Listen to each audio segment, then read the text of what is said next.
ব্যবহারটা অনেক আগে থেকে নিষিদ্ধ, আমরা সেটা কার্যকর করার চেষ্টা করছি।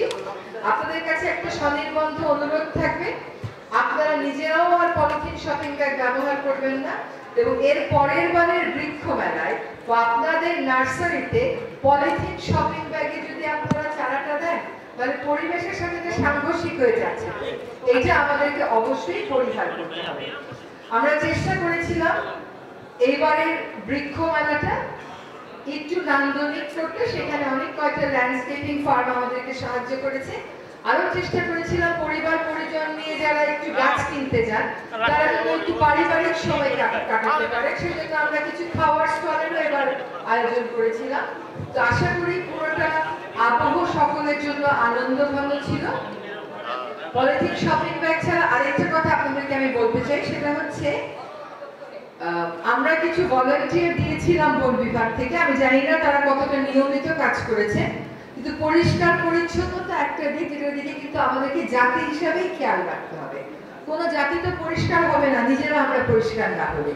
তো গত পরশু যখন গিয়েছিলাম তখনও দেখেছি যেই খাচ্ছে উচ্ছিষ্টটা ফেলে রাখছে, প্যাকেটটা ফেলে রাখছে বা প্লেটটা ফেলে রাখছে।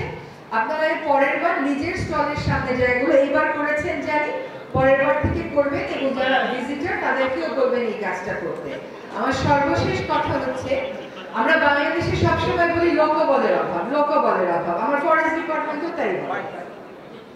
আমরা আজকে যারা পুরস্কার পেয়েছো তোমাদেরকে একটা কথা একটু জানাতে চাই, যে আমাদের বন অধিদপ্তর তোমাদের সবার নামের তালিকা করবে।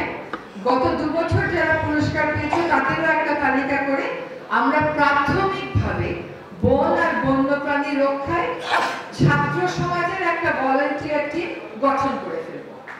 এবার যারা ছিল, গত 2 বার যারা ছিল, আর এরপরে যদি আগে যারা ছিল তারা আসতে চান, আমি আশা করব সিসিএফ সাহেব এই আহ্বানটা কার্যকরভাবে সবাইকে জানাবে।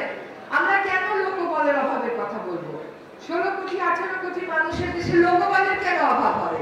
এই যে আজকে যারা আগ্রহ নিয়ে পরিবেশ নিয়ে ছবি আঁকে, তারা আসলে পরিবেশকে ভালোবাসে বলেই এটা আঁকে। যেখানে বন বিভাগের অফিস নেই বা যেখানে আছে, সেখানে বন বিভাগের হাতকে আরো শক্তিশালী করতে, বন বিভাগের প্রতিনিধিত্ব করতে আপনারা যারা অংশগ্রহণ করেছেন তারা অবশ্যই একটা ভূমিকা যেন রাখতে পারেন, তার একটা পদ্ধতি আমরা খুঁজে বের করব।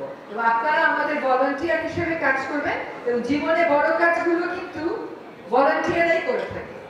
সরকারি বাহিনী দিয়ে, সংগঠিত বাহিনী দিয়ে সবসময় ভলান্টিয়ার হয় না।